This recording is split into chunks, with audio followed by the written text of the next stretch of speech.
ये बड़ी खबर सामने आई है। केंद्र सरकार ने तीनों कृषि कानून वापस ले लिए हैं।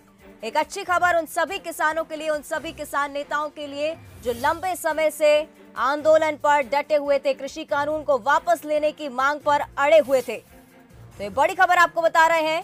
गुरु नानक जयंती पर प्रकाश पर्व की उन्होंने बधाई दी है और साथ ही तीनों कृषि कानूनों को वापस लेने का फैसला किया है। अधिक चर्चा हम करेंगे। हमारे न्यूज हेड शरद द्विवेदी जी फोन लाइन पर बने हुए हैं। शरद जी, एक ऐतिहासिक फैसला प्रधानमंत्री नरेंद्र मोदी ने कहा कि हम किसानों को समझाने में असमर्थ रहे, क्या कहेंगे? देखिए, निश्चित तौर पर ये बहुत महत्वपूर्ण फैसला है और बल्कि मैं कहूँगा कि भारतीय जनता पार्टी सरकार, प्रधानमंत्री नरेंद्र मोदी 2014 के बाद से लेकर अब तक ये एक बहुत बड़ा फैसला है और ये इसके बहुत सारे मायने हैं।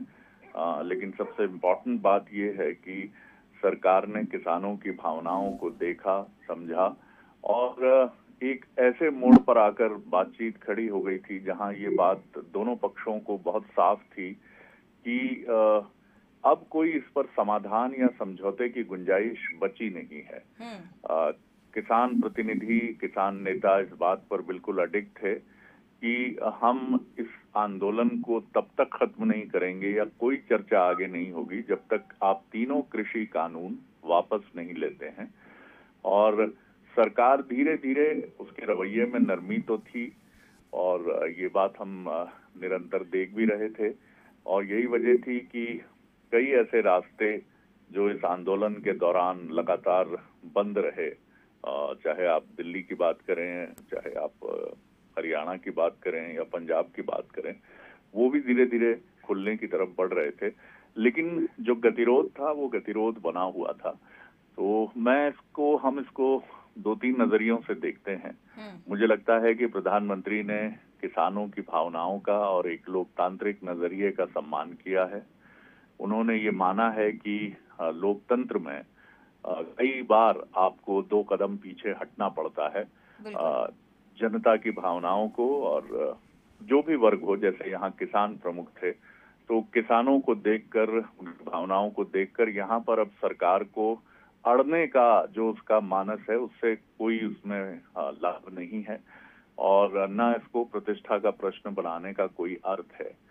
जहां तक राजनीतिक मायनों की बात है तो निश्चित तौर पर पंजाब का चुनाव है, उत्तर प्रदेश का चुनाव है और बड़ी संख्या में किसान जो हैं इस आंदोलन में जो शामिल हैं, उनका एक बड़ा वर्ग जो है, इन दोनों खासतौर से जाट कम्युनिटी की अगर हम बात करें तो एक मैसेज भी है ये विधानसभा चुनाव के पहले उत्तर प्रदेश और पंजाब के किसानों को कि हम आपकी बात सुनने के लिए, समझने के लिए तैयार हैं। तो आप इसके राजनीतिक मायने इस तरह से देख सकते हैं, लेकिन ये एक बहुत बड़ा फैसला है और प्रधानमंत्री ने जिस तरह से एड्रेस किया है कि मैं बहुत मेहनत करने का प्रयास करता रहा हूँ, शायद उसमें कुछ कमी हो सकती है, तो मैं अब और मेहनत और परिश्रम करने की कोशिश करूंगा। ये कहकर उन्होंने ये जेस्चर भी शो किया है, वो और अधिक विनम्रता के साथ ऐसे मसलों पर रूबरू होंगे। जी बिल्कुल। इसी बीच शरद जी, मैं आपको ये भी बता दूं, हमारे साथ बीजेपी प्रवक्ता हितेश वाजपेयी जी भी जुड़ गए हैं। आप सीधे उनसे चर्चा कर सकते हैं इस पर। डॉक्टर वाजपेयी, जिस तरह से हम इसके इंटरप्रिटेशन को देख रहे हैं, दो बड़ी चीजें हमें लगती हैं।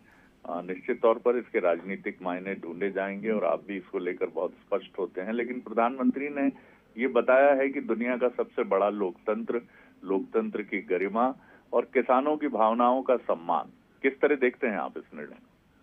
देखिए शरद जी, बिल्कुल आपने जो कहा मैं पहले उसको एड्रेस करूंगा कि ठीक है, हम उसको सीधे पॉलिटिकल देखते हैं।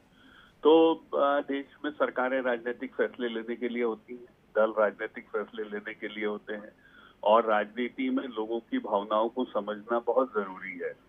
तो प्रधानमंत्री जी ने बहुत स्पष्ट कहा कि इसकी जो खूबियां हैं वो शायद